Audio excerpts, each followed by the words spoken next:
Hello friends, रउआ सब लोगन के हमरे चैनल NCERT भोजपुरी पर स्वागत बा। जितना भी हिंदी भाषी भाई लोग बा लोग, जितना भी भोजपुरी भाषी, मैथिली भाषी, मराठी भाषी, अंग्रेजी भाषी, गुजराती भाषी, सब लोगन के हमारा चैनल पर स्वागत बा। भोजपुरी बहुत प्यारा लैंग्वेज है। इसको सुनने का एक अलग ही आनंद है। जब भोजपुरी में IPL के कमेंट्री हो सकेला, आ देखनी हम जे लोग कतना आनंद उठावल लोग एकर, हमहू देखनी कमेंट्री बा, बड़ा आनंद बा। तो जब भोजपुरी में IPL के कमेंट्री हो सकेला तो भोजपुरी में पढ़ाई काहे ना हो सकेला। तो यही से शुरू कैले बनी हमनी सन के एगो चैनल। आई चैनल पे हमनी सन के जितना भी डिस्क्रिप्शन हुई भोजपुरी में हुई, भोजपुरी मिक्स हिंदी। तो शुरू कर तनी। आज पहला चैप्टर बा। पहला चैप्टर के नाम है क्लास 8 के चैप्टर है ई, साइंस के chapter crop production and management.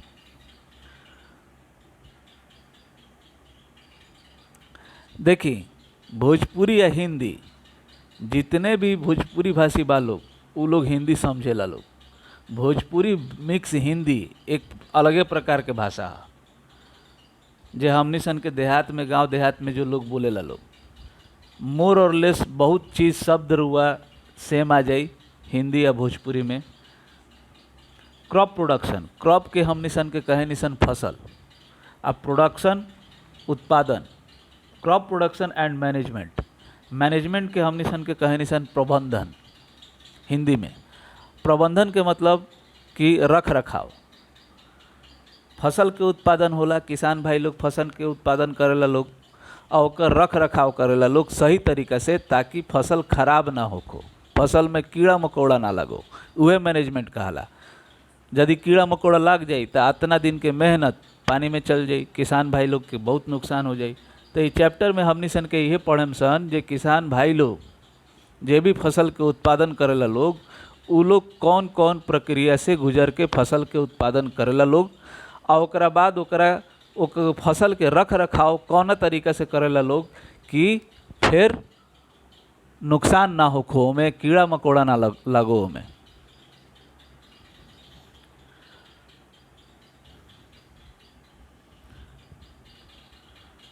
Paheli and Bujo went to their uncle's house during the summer vacation. Their uncle is a farmer. One day they saw some tools like khurpi, sickle, shovel, plow, etc. in the field. अब ई पहेली या बूझो, ई दूगो बुचा बुची भाई बहन बाड़न सन। ई दोनों गर्मी के छुट्टी में अपन चाचा के घरे गइलन सन। अब घरे गइला के बाद तो लोग जानबे करेनी जे लइका बच्चा छूटा हो जालन सन। अब इहो लोग लागल लोग खेत में घूमे, हेने होने होने हेने, तो अपन चाचा के खेत में गई लोग। और उनका चाचा किसान रहलन, तो खेत में का कुछ औजार ये लोग देखल लोग। का औजार रहे तो खुरपी, सिक्कल, सिक्कल के हम निशन के हंसुआ कहे निशान, सोवेल, सोवेल के हम निशन के बेलचा कहे निशान, खुरपी से हम निशन के घास ओस काटे निशान। आ चाहे बिया हुआ बोए खातिर तनी खोने के बाद खुरपी के इस्तेमाल करे निशान छोटा लेवल पे। आ सिक्कल, हंसुआ, कटाई के काम, जब फसल उग जाला, पाक जाला, काटे लायक हो जाला, तो हंसुआ के मदद से काटे निशान।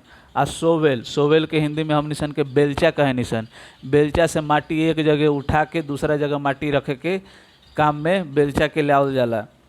प्लो, प्लो के मतलब हल, हल से खेत जोताला।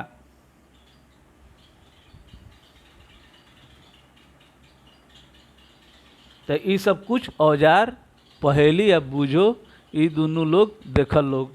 ओकरा बाद I want to know where and how we use this tools. बूझो कहता कि हम जानना चाहते हैं, जाने के चाहते नहीं जे ई जौन औजार बा, खुरपी, सिक्कल, सावल, ई कहाँ आ कौना प्रकार से हम निशन के ई औजार के इस्तेमाल करे निशन बता देनी रुआ लोग के हम। You have learned that all living organisms require food. Plants can make their food themselves. Can you recall how green plants synthesize their own food? Animals, including humans, cannot make their own food. So, where do animals get their food from? अब रउआ लोग पढ़ चुकल बानी पहले ही कि जितना जीव बा लोग उस सब लोग के भोजन के आवश्यकता बा। पौधा अपन खाना खुद बना सकेला।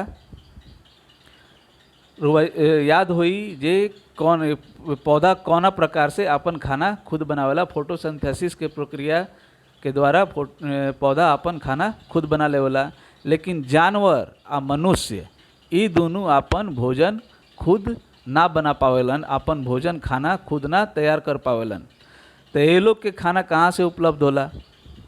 बट first of all why do we have to eat food? लेकिन सर्वप्रथम हमनी सन के ही जाने की आवश्यकता बा कि आखिर हमनी सन के भोजन काहे के खानी सन।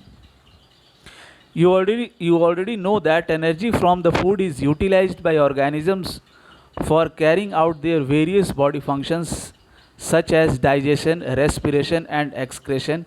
We get our food from plants or animals or both. अब रुआ लोग जानत नहीं कि जौन एनर्जी ई भोजन से प्राप्त होला उ एनर्जी जीव क्या करेला, जो कुछ हमनी सन के शरीर में कुछ हमनी सन के बॉडी फंक्शन कुछ चलेला, कुछ प्रक्रिया चलेला, जैसे पाचन के प्रक्रिया चलेला, श्वसन के प्रक्रिया चलेला, उत्सर्जन के प्रक्रिया चलेला, एक्सक्रेशन में का होला, जे जीव जौन भोजन खाला लोग खैला के बाद जौन भोजन बाँच जाला, जौन ना पाचेला उ भोजन निकाले के जौन प्रक्रिया बा ओकरा के एक्सक्रेशन कहाला। जौन वेस्ट मटेरियल जौन निकाले के जौन प्रक्रिया बा ओकरा के एक्सक्रेशन कहाला।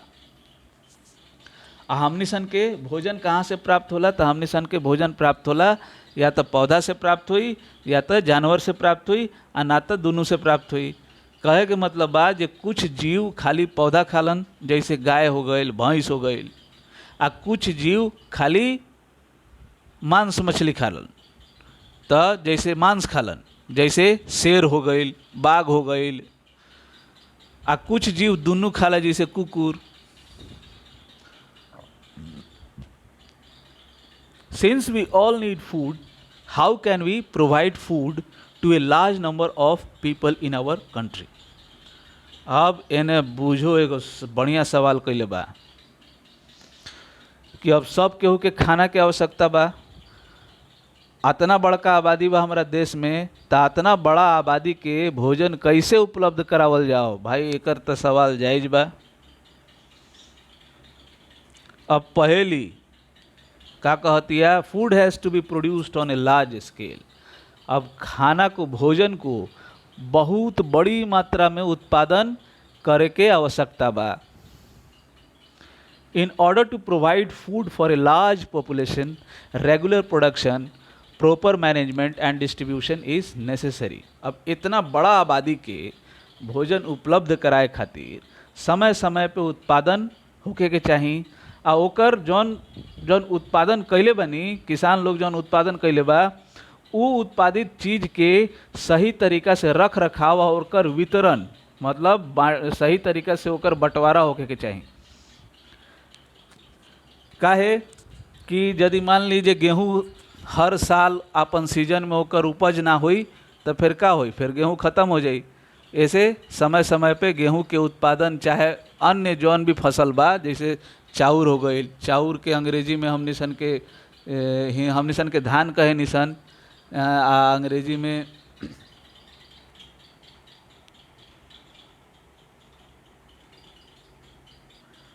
पैडी कहे निसन।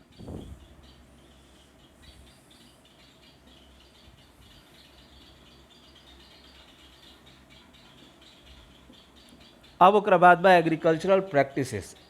एग्रीकल्चर के हमनी सन के हिंदी में कहे निसन कृषि। अब कृषि कब से शुरू भइल, एकर का इतिहास बा, एकरा बारे में हमनी सन के ई पैराग्राफ में जानम सन। Till 10,000 BCE people were nomadic. They were wandering in groups from place to place in search of food and shelter. They ate raw fruits and vegetables and started hunting animals for food. Later, they could cultivate land and produce rice, wheat, and other food crops. Thus was born agriculture. अब कृषि कैसे शुरू भइल? तो 10,000 BCE तक लोग घुमंतु रहे लोग। नॉमेडिक के मतलब घुमंतु, ग्रुप में एक जगह से दूसरा जगह भोजन के आवास के तलाश में जाई लोग। तब 10,000 BCE तक एक प्रकार से लोग रहत रहे लोग का करी जे कच्चा सब्जी खाई लोग, कच्चा फल खाई लोग, ओकरा बाद जानवर के शिकार करे लागल लोग भोजन खातिर, ओकरा बाद उ लोग खेती करे के शुरू करे लागल लोग, फिर बाद में चावल के खेती कई लोग, ओकरा बाद में गेहूं के खेती कई लोग, फिर ओकरा बाद में और दोसर अन्य प्रकार के फसल के उत्पादन कई लोग। आ एक प्रकार से कृषि शुरू भइल।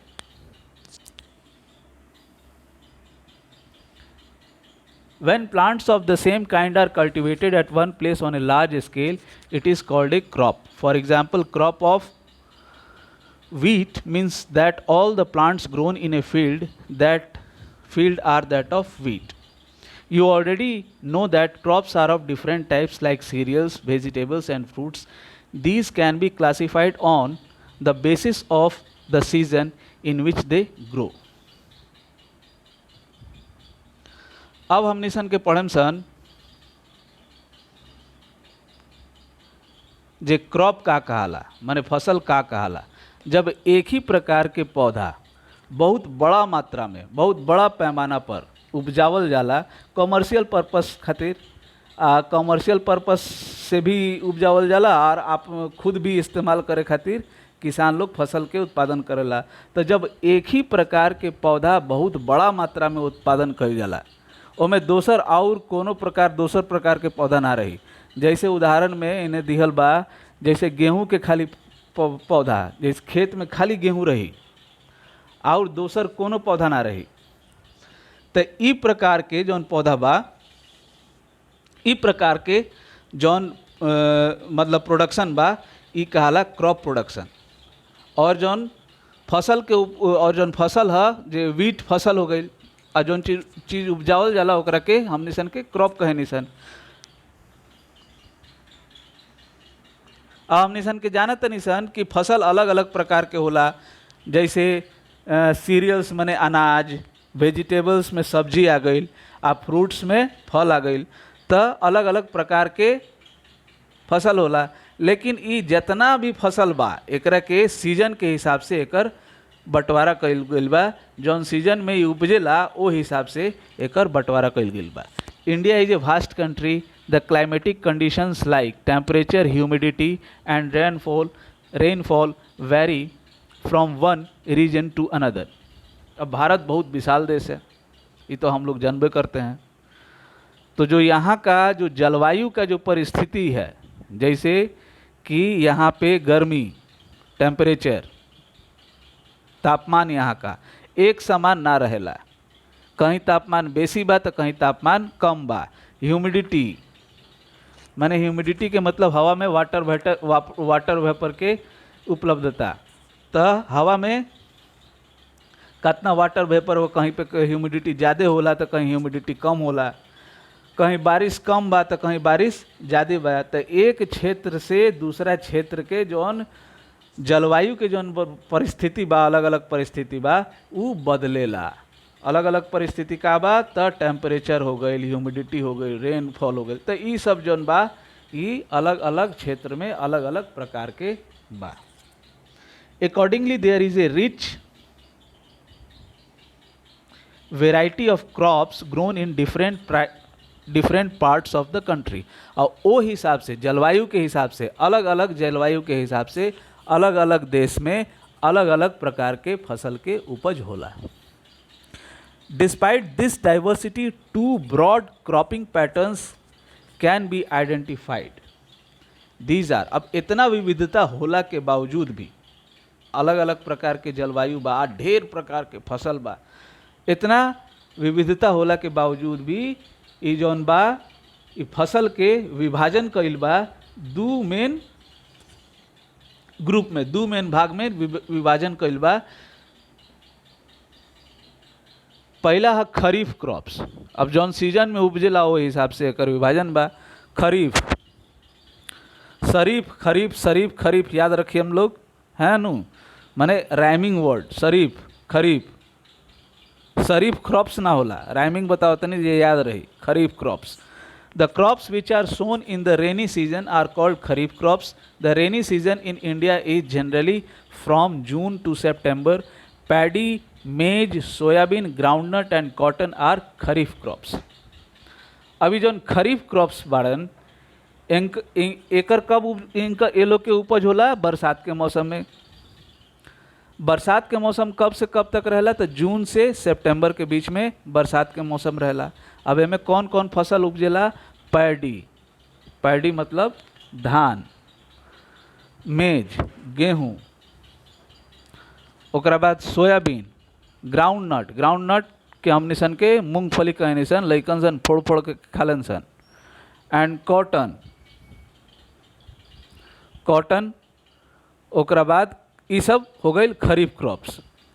पैडी धान खातिर बहुत पानी की आवश्यकता बा, चावल के खेती खातिर बहुत पानी की आवश्यकता बा, ऐसे एकर बोआई बरसात के मौसम में होला। अब ओकरा बाद हो गई रबी क्रॉप्स। रबी लइकन सन के छोकड़न के नाम होला, तो रबियो याद रही, शरीफ से खरीफ याद रही है, आ शरीफ लइका रबी, तो शरीफ से खरीफ आ दोसर रबी। शरीफ उगेलन, शरीफ मतलब खरीफ, खरीफ उगेलन कब? बरसात के मौसम में।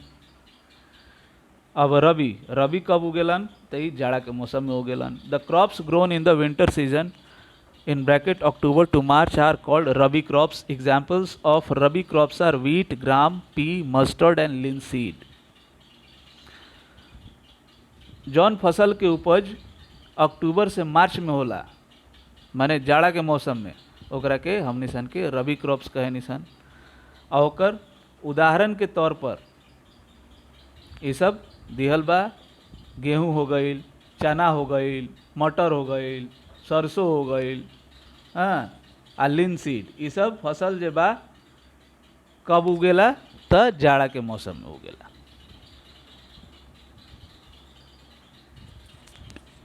Besides these, pulses and vegetables are grown during summer at many places.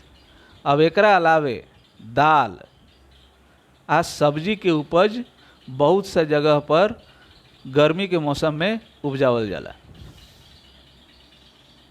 Basic practices of crop production, किसान भाई लोग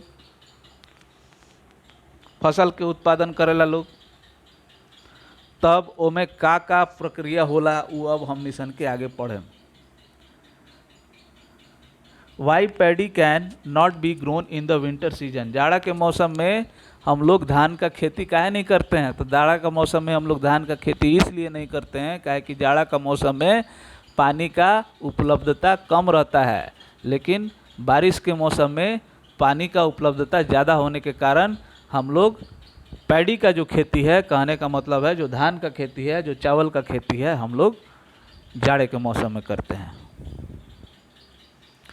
paddy requires a lot of water, यहाँ पे पहली बताई हो रही है, therefore it is grown only in the rainy season. Paddy को बहुत ज़्यादा पानी की आवश्यकता है, इसीलिए इसको हम लोग कब उगाते हैं? तो बरसात के मौसम में। Cultivation of crops involves several activities undertaken by farmers over a period of time. अब ये जो फसल का उत्पादन है उसमें किसान को एक लंबा समय लगता है, क्योंकि उसमें बहुत सारा काम किसान भाई लोग करेला, ऐसे जेबा फसल के उत्पादन में समय लगेला। You may find that these activities are similar to those carried out by a gardener or even by you when you grow ornamental plants in your house. अब बड़ा बड़ा खेती फसल के उत्पादन तो किसान भाई लोग करेला लोग, लेकिन घर में भी बागवानी लोग करेला लोग, तो दोनों के काम एक के बा। रुआ जौन घर में बागवानी करे खातिर छोटा छोटा ऑर्नामेंटल प्लांट्स जैसे कि सुंदर देखे खातिर फूल उल जैसे उपजावे नहीं लोग, ठीक वही तरीका से किसान भी फसल के उपज करेला लोग। These activities or tasks are referred to as agricultural practices which are listed below। अब ई सन जौन काम ई सब जौन काम बा जौन फसल उपजावे खातिर जौन अलग अलग एक्टिविटी जौन अलग अलग काम जौन करेलन हमार किसान भाई लोग उ हमनी सन के इन्हें इन्हें लिस्ट दिहल बा। पहले प्रिपरेशन ऑफ सॉइल, फिर सोइंग, फिर adding manure and fertilisers, irrigation, protecting from weeds, harvesting, storage. तो ये सब हमने का डिटेल में पढ़ेम।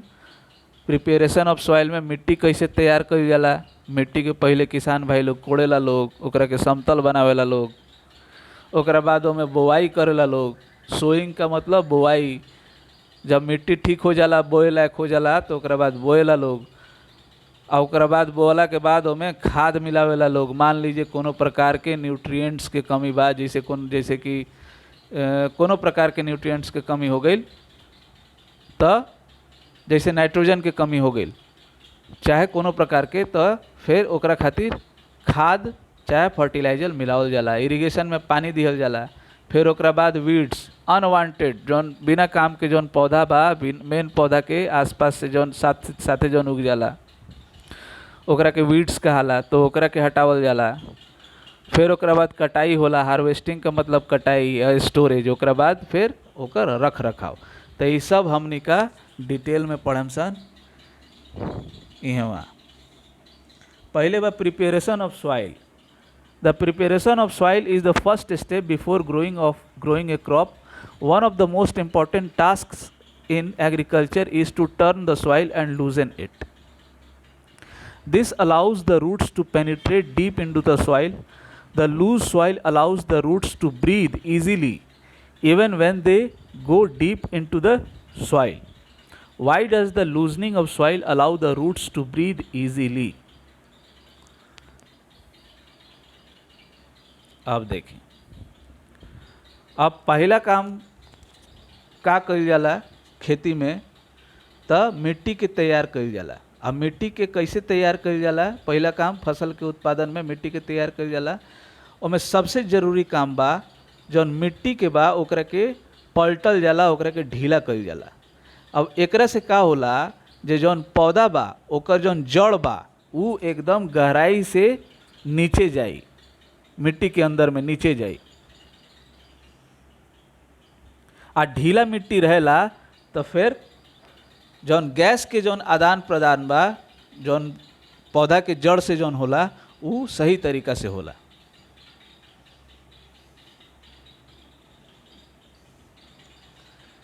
Why does the loosening of soil allow the roots to breathe easily? मिट्टी ढीला होखला से काहे जौन पौधा के जौन जड़ बा ओकरा से सांस लिहल ओकरा खातिर फिर सांस लेना आसान हो जाला, मतलब गैसेस के आदान प्रदान कईल आसान हो जाला। The loosened soil helps in the growth of earthworms and microbes present in the soil. These organisms are friends of the farmer since they further turn and loosen the soil and add humus to it. But why the soil needs to be turned and loosened?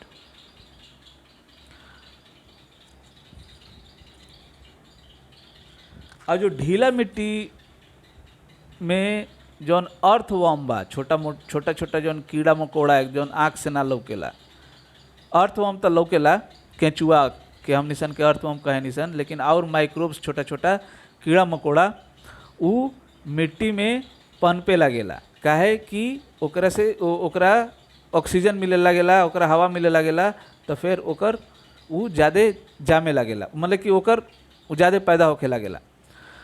अब ई जौन छोटा मोटा कीड़ा मकोड़ा बड़न सन ई किसान के दोस्त कहलन सन, काहे कि मिट्टी के ढीला आउर करलन सन आ मिट्टी में ई ह्यूमस जोड़े में काम करलन सन।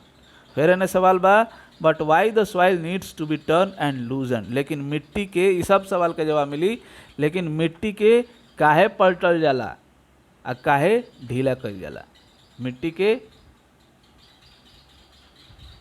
मिट्टी के पलटल जाला काहे कि जो न्यूट्रिएंट रिच जो मतलब कि जौना में सब पोषक तत्व हो को मिट्टी के जौन पार्ट में ऊपर ओकरा के ले आवे खातिर पलटल जाला। You have learnt in the previous classes that soil contains minerals, water, air and some living organisms. In addition, dead plants and animals get decomposed by soil organisms. In this way, various nutrients in the dead organisms are released back into the soil. These nutrients are again absorbed by plants. अब पिछला class में रउआ लोग पढ़ चुकल बानी कि माटी में का चीज़ होला, माटी में मिनरल्स होला, खनिज होला, पानी होला आ हवा होला आ कुछ जीव रहेलन सन।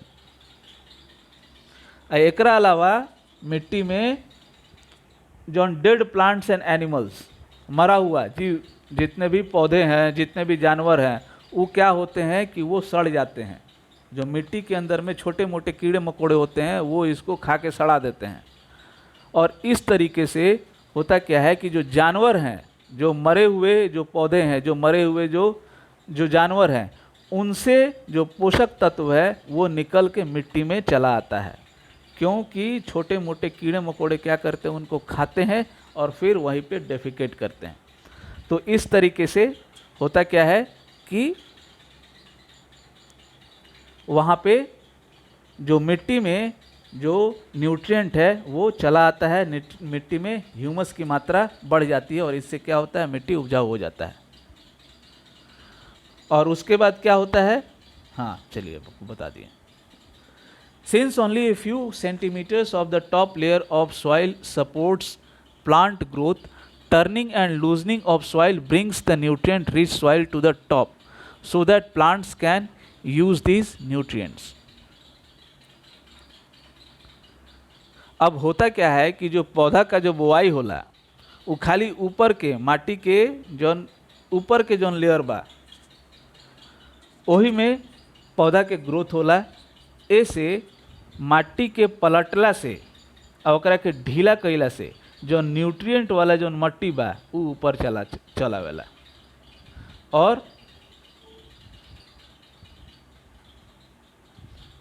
और प्लांट ओकरा के आराम से ओकरा के और बढ़िया तरीका से जौन न्यूट्रिएंट वाला जौन पोषक तत्व वाला मट्टी बा ओकरा के प्लांट खातिर, पौधा खातिर इस्तेमाल कईल आसान हो जाला। 10 turning and loosening of soil is very important for cultivation of crops. यही खातिर मिट्टी के कोड़ल और मिट्टी के ढीला कईल बहुत जरूरी बा। टर्निंग मतलब मिट्टी को पलटना, मिट्टी के पलटल आ मिट्टी के ढीला कईल, ई बहुत एकर आवश्यकता बा। The process of loosening and turning of the soil is called tilling और प्लॉइंग। यही जौन प्रक्रिया बा, जौन प्रक्रिया में मिट्टी के पलटल जाला और ओकरा के ढीला कईल जाला, ई प्रक्रिया के टाइलिंग और प्लॉइंग कहाला। प्लॉइंग मतलब जोताई। This is done by using a plough. Ploughs are made of wood और आयरन। आई कौन चीज़ से होला? प्लाव्स हल से होला। हल कौन चीज़ से बनल रहेला? तो लकड़ी से या लोहा से। If the soil is very dry it may need watering before ploughing. अगर मिट्टी ढेर सूखल बा तो ओकरा के पहले पानी से पटावल जाई, अब पानी से पटा के ओकरा के ढीला कईल जाई और ओकरा बाद ओकर जोताई कईल जाई, माने ओकरा के नरम कईल जाई। पानी छिड़कला से वो नरम हो जाई। द प्लाउड फील्ड में have big clumps of soil called crumbs, माने माटी के ढेला। जौन जोतल मिट्टी बा ओमे माटी के बड़ा बड़ा ढेला हो सकेला। It is necessary to break these crumbs. अभी क्रम्स जौन बा, जौन माटी के जौन ढेला बा, एकरा के तोड़ल बहुत जरूरी बा। Levelling the field is beneficial for sowing as well as for irrigation. मिट्टी के बराबर कईल बहुत जरूरी बा बोवाई खातिर आ ओकरा में ओकरा माटी के पटावे खातिर। कैसे पटावल जाई माटी के? तब पानी से पटावे खातिर। तब जब माटी के ठीक से बराबर कर दिहल जाई, जौन क्रम्स बा, जौन माटी के जौन ढेला बा, ओकरा के फोड़ के ठीक से माटी के बराबर कर दिहल जाई, तब ठीक तरीका से बोआई भी हो जाई और ठीक तरीका से पानी भी दिहल जा सकेला। पानी बर्बाद ना हुई, कहीं पे बेसी पानी हो गई, कहीं पे पानी कम हो गई।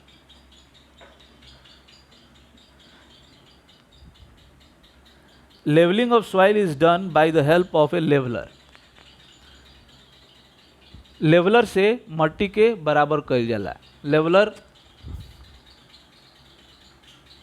लेवलर गांव में रुआ देखले हो के जब बांस के लोग जोड़ जोड़ के बनावेला लोग, 3 गो 4 गो बांस के लोग बनावेला लोग, तो लेवलर से लोग किसान भाई लोग मट्टी के एक समान करेला लोग, ओकरा के समतल करेला लोग।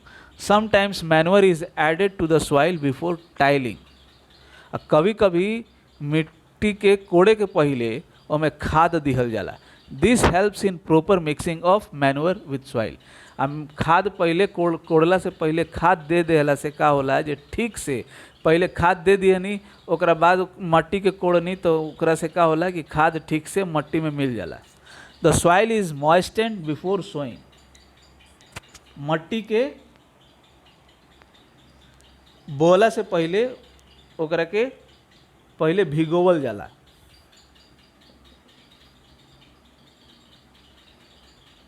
एग्रीकल्चरल इम्प्लीमेंट्स मतलब खेती में हमनी सन के किसान भाई लोग जौन जौन औजार इस्तेमाल करेला लोग ओकरा बारे में हमनी सन के पढ़े। Before sowing the seeds it is necessary to break soil clumps to get better yield. अभी मिट्टी के बोअला से पहले जौन मट्टी के जौन ढेला बा ओकरा के बढ़िया से फोड़ल जरूरी बा ताकि उपज ज़्यादा होखो। दिस इज़ डन विद द हेल्प ऑफ वेरियस टूल्स। अब एकरा खातिर बहुत प्रकार के औजार इस्तेमाल कइल जाला। The main tools used for this purpose are the plough, hoe and cultivator. अब जौन एकरा खातिर जौन औजार के इस्तेमाल कइल जाला यह हल, कुदाल आ चाहे कल्टीवेटर।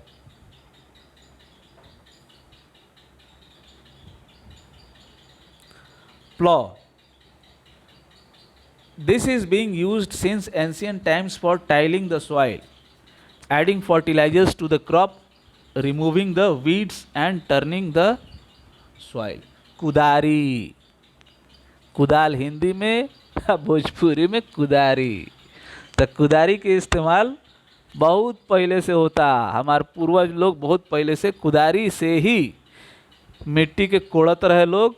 ओकरा बाद में फर्टिलाइजर चाहे खाद मिलाई लोग। ओकरा बाद मट्टी से जितना वीड्स जौन बिना काम के जौन पौधा बा, बिना काम के पौधा हटाई लोग आ मट्टी के पलटी लोग। This is made of wood and is drawn by a pair of bulls और other animals, horses and camels. It contains a strong triangular iron strip called ploughshare. The main part of the plow is a long log of wood, which is called plow shaft. There is a handle at one end of the shaft. The other end is attached to a beam, which is placed on the bull's necks. One pair of bulls and a one can easily operate the plow. अभी हेने हई diagram देखला से हई सब भाषण बुझा जाई। हई देखें, हई है बीम, हई बीम ये बैल के कान्हा पर रहेला। बैल रही ना तो ऊँटो रह सकेला। हई है प्लाउ शेफ्ट, हई नीचे वाला जौन बा हई है प्लाउ शेफ्ट। प्लाउ शेयर हई है नीचे वाला प्लाउ शेयर, नीचे ई कोड़ाई, मेन कोड़ाई ये करेला। प्लाउ शेफ्ट के ऊपर बा हैंडल।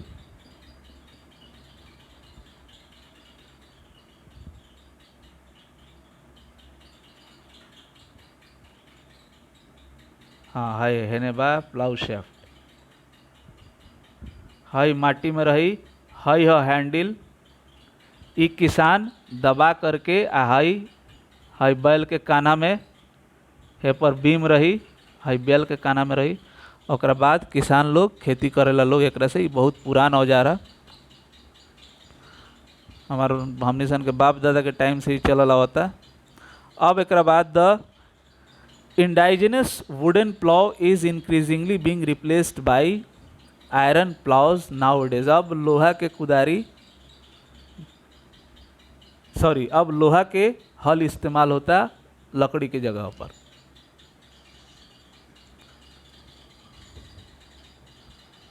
ज़्यादातर।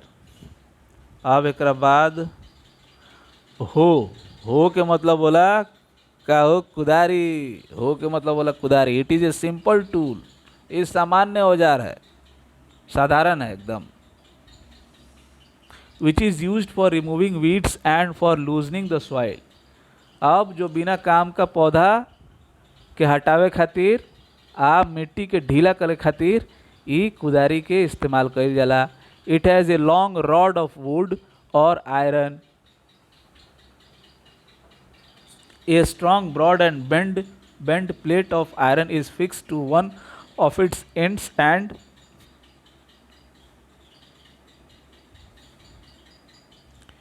and works like a blade. It is pulled by animals। ये देखिए कुदारी त हाई देखिए तो जानवर वाला बा, नीचे बा ई प्लेट, हाई है प्लेट, हाई ई मेन काम में आवेला, हाई है ग्रिप, एकरा के किसान भाई लोग पकड़ के दबा के चलावेला लोग। हाई है बीम जानवर के ऊपर रही, हाई है रॉड। तो यह मॉडर्न हो। अब एक बाद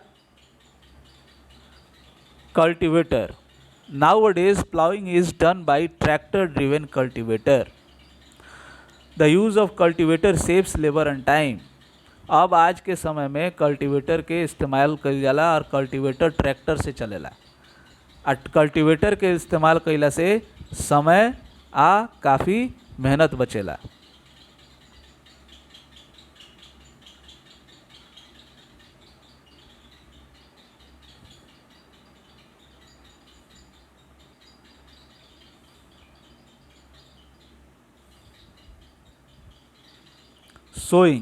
सोइंग का मतलब बुआई।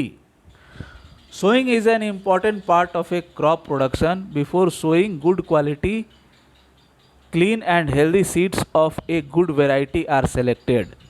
Farmers prefer to use seeds which give high yield।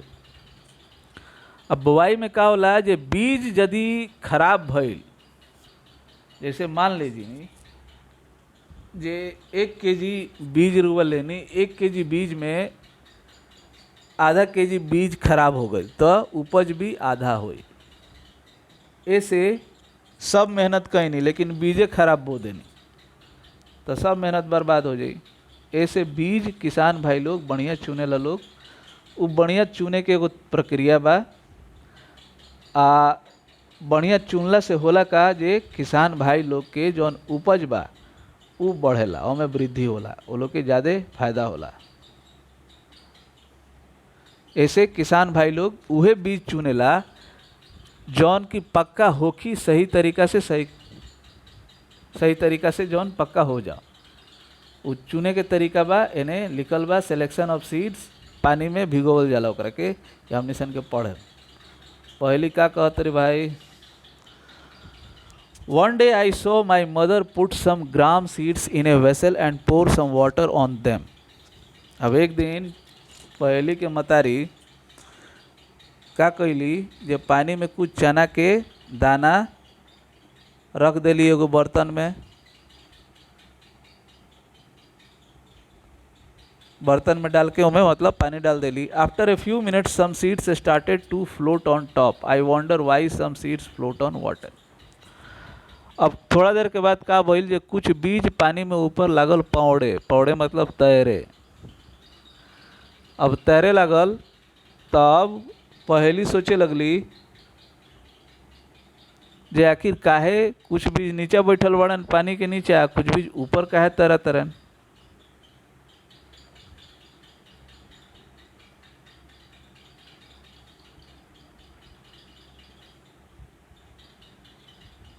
तो ऊपर जौन बीज तरेला वो खराब क्वालिटी के बीज होला, भीतर से खोखला हो जाला। एक सेकंड तनी चेक कर लिए ठीक से सही जाते नहीं समय। हाँ,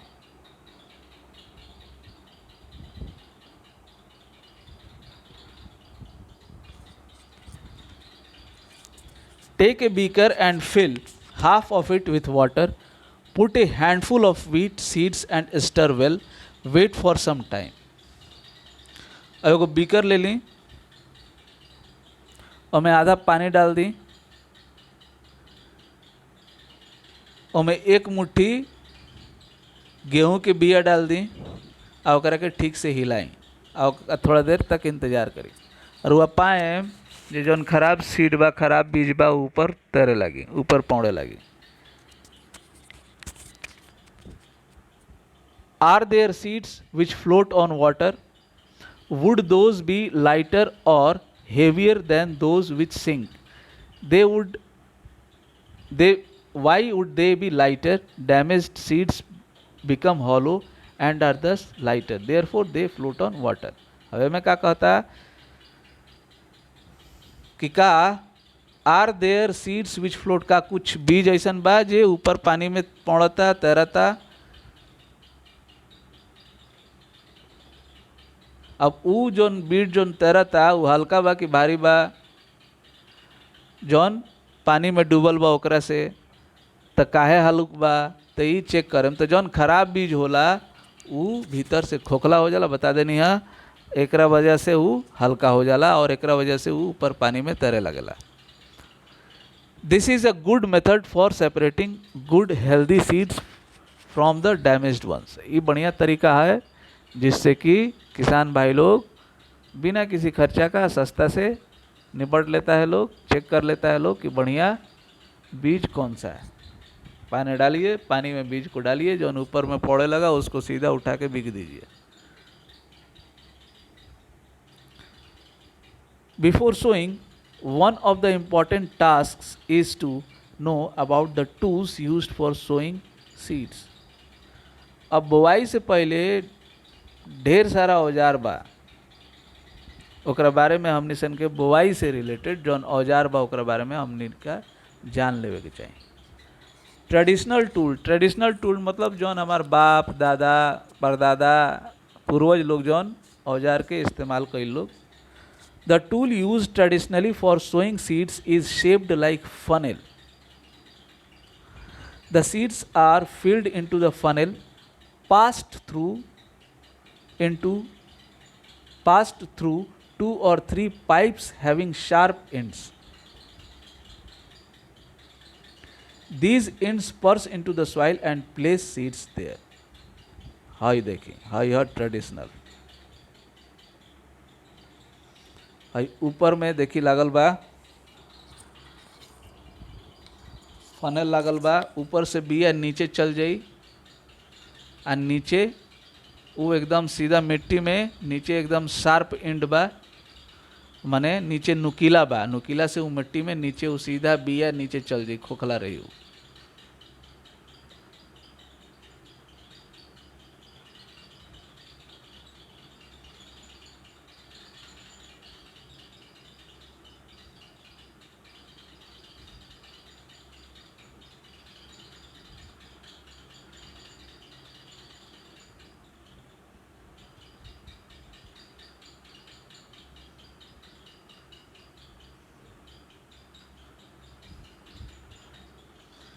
Seed drill.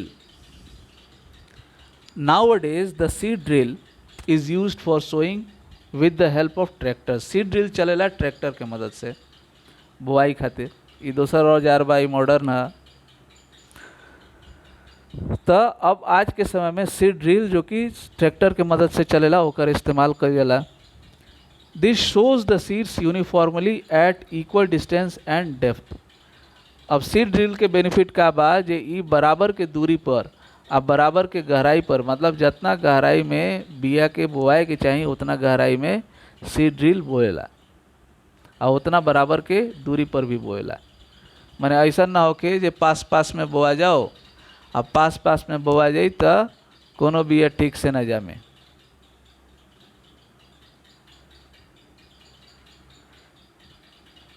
It ensures that seeds get removed by the soil after sowing.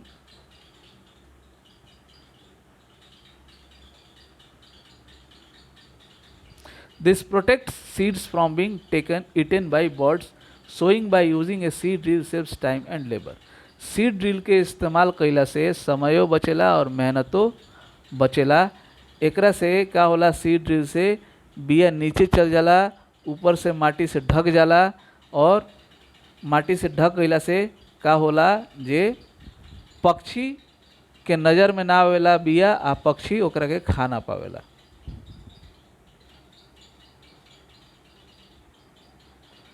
तो होला का, तो सीड ड्रिल से दोनों चीज़ दो तीन काम बढ़िया से होला। जैसे पहले तब बराबर बराबर दूरी पर जितना बिया, ताकि जौन न्यूट्रिशन खातिर कंपटीशन ना हो सके एक दूसरे से पौधा में। अब एक के दूसरे खातिर लड़े लगी सन नाइट्रोजन खातिर, तो फिर कैसे होई? ऐसे अतना दूरी रहेला कि ओकनी सन के न्यूट्रिएंट्स खातिर आपस में लड़ाई ना होके। दोसर अलग का सीड ड्रिल से का फायदा बा, जे मेहनत बचेला, समय बचेला, बराबर के गहराई पर बोआई होला। माने जितना गहराई में बिया के बोए के चाहिए उतना गहराई में सीड ड्रिल से बोआला, आ ओकरा ऊपर सीड ड्रिल से मट्टी से भी ढका जाला, तब पक्षी से बचेला। ई सब बेनिफिट बा।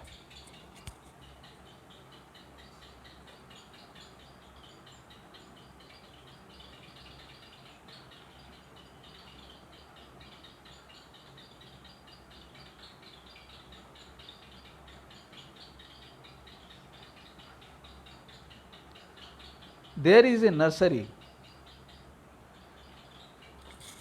near my school. I found that little plants were kept in small bags.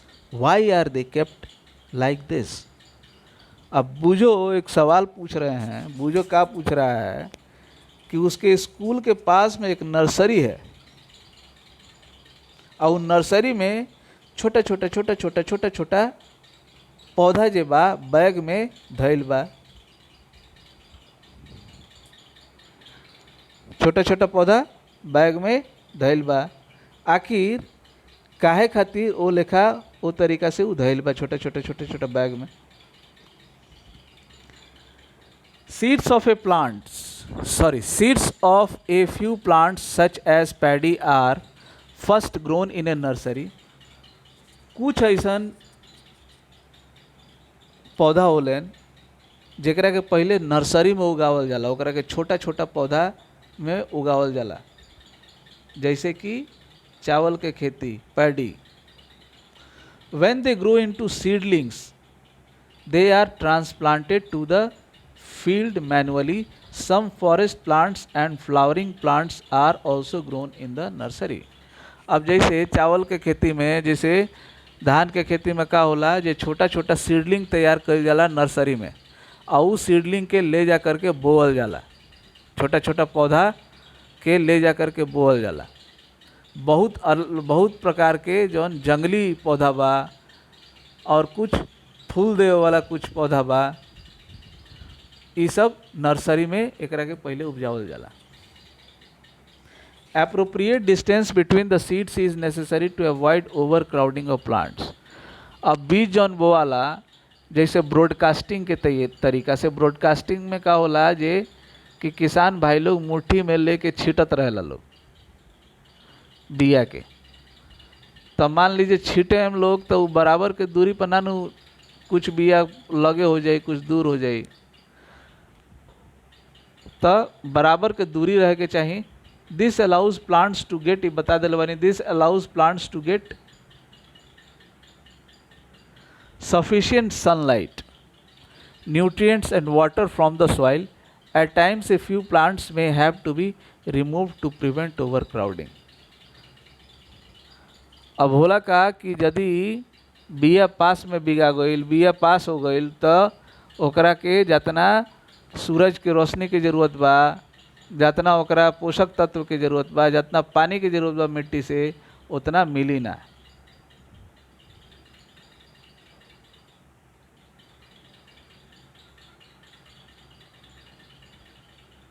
तो जब स्पेस रही तो ये सब जौन बा सनलाइट, न्यूट्रिएंट्स, पानी, ये सब सही तरीक़ा से मिली। At times a few plants, हाँ समय समय पर का होला जे कुछ कुछ पौधा के हटावल जाला, कुछ कुछ पौधा के से हटावल जाला ताकि वो जी पौधा के भीड़ ना हो सके, काहे कि अगर हटावल ना जाई तो उन्हें कोनो पौधा ठीक से ना जामे।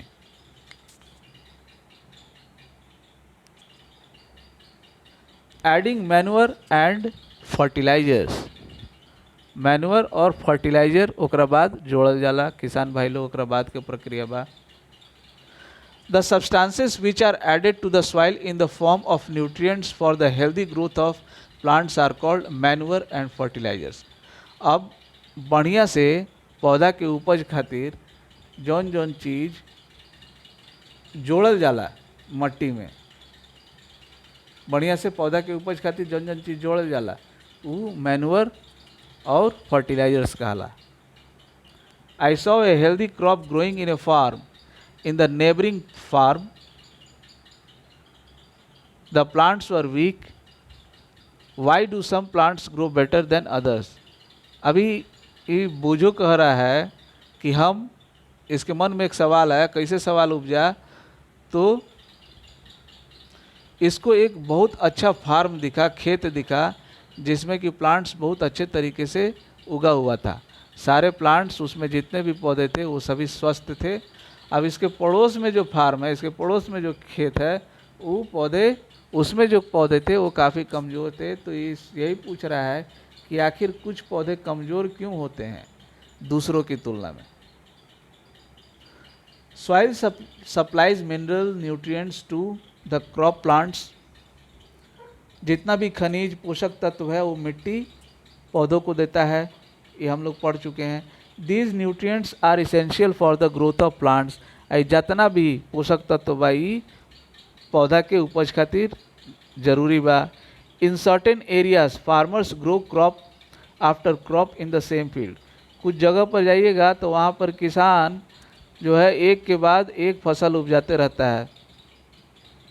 द field is never left uncultivated as fallow, जो खेत है उसको कभी भी खाली नहीं छोड़ा जाता है, वहाँ पे कुछ ना कुछ वहाँ पे उपज किया ही जाता है।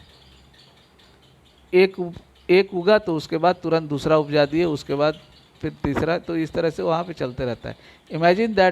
Imagine what happens to the nutrients, अब एक ही खेत में बार बार वहाँ पे फसल उगाने से क्या होगा, वह बार बार वहाँ से पौधों को उगाने से, और उसमें उसको कभी रेस्ट नहीं देना, एक पौधा उगा फिर दूसरा पौधा उगा दिए, तो इसका असर मिट्टी पे क्या होगा, तो एक असर ये हुई जे माटी के जौन पोषक तत्व बा कम हो जाए। Continuous cultivation of crops makes the soil poor in nutrients, लगातार खेती होत रही, लगातार अगर फसल उगावत रहल जाई तो एकरा से का हुई, जे मिट्टी के अंदर में जौन पोषक तत्व बा कम हो जाए।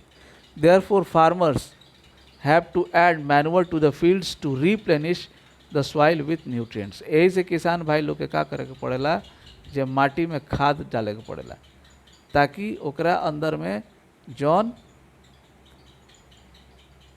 न्यूट्रिएंट्स के कमी हो गई बा, जौन पोषक तत्व के कमी हो गई बा, वो पूरा कर जा सको। दिस प्रोसेस इज कॉल्ड मैन्योरिंग। तो ये जौन प्रक्रिया बा जेमें खाद दिहल जाला पोषक तत्व के कमी के पूरा खातिर, ओकरा के कहल जाला, का कहला, तो मैन्योरिंग। इम्प्रॉपर और insufficient manuring results in weak plants, सही तरीका से पूरा सफिशिएंट जितना जरूरत बा, यदि सही तरीका से कम खाद दिहल गई तो फिर का होई, पौधा कमज़ोर होई। Manure is an organic substance obtained from the decomposition of plant or animal wastes। अब मैन्योर क्या है, तो ई है ऑर्गेनिक सब्सटेंस। ऑर्गेनिक सब्सटेंस वो चीज़ कहला जौन सड़ जाला। अब जैसे प्लास्टिक इनऑर्गेनिक है, तो ऑर्गेनिक सब्सटेंस से जब सड़ जाला प्लांट और एनिमल वेस्ट, तो ओकरा से खाद बनेला। Farmers dump plant and animal waste in pits at open places and allow it to decompose. किसान भाई लोग का करला, खुला मैदान में कहीं पे का करला लोग, गड्ढा खोद देवेला लोग, आ ओमे जितना भी कचरा बा, माने पौधा से रिलेटेड जितना भी कचरा बा, जितना भी जानवर से रिलेटेड वेस्ट बा, ओकरा के ओमे डाल देवेला लोग और छोड़ देवेला लोग सड़त रहे खातिर। The decomposition is caused by some micro organisms. सड़ेला कैसे, तो ओमे छोट छोट कीड़ा मकोड़ा रहलन सन, उहे सड़ा देवलन सन। The decomposed matter is used as organic manure. अब जौन ई सड़ गईल जौन पदार्थ बा, एकरा के ऑर्गेनिक मैनुअर कहाला।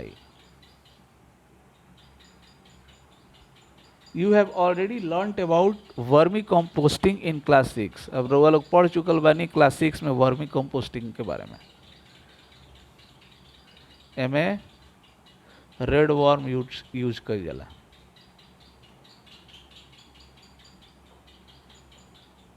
अब ये एक्टिविटी से एकरा बाद वाला पार्ट में हम डाल दें। कृपया चैनल के लाइक करी, सब्सक्राइब करी, वीडियो के एकरा के जितना हो सके शेयर करी। हम निशन के भोजपुरी लैंग्वेज के बढ़ावा दिहल जाओ। जितना भी हमार भाई लोग बा लोग, बिहार के, यूपी के, झारखंड के, गाँव के, देहात के भाई लोग, जितना भाई लोग बा लोग, कृपया वीडियो के लाइक करी, शेयर करी, सब्सक्राइब करी।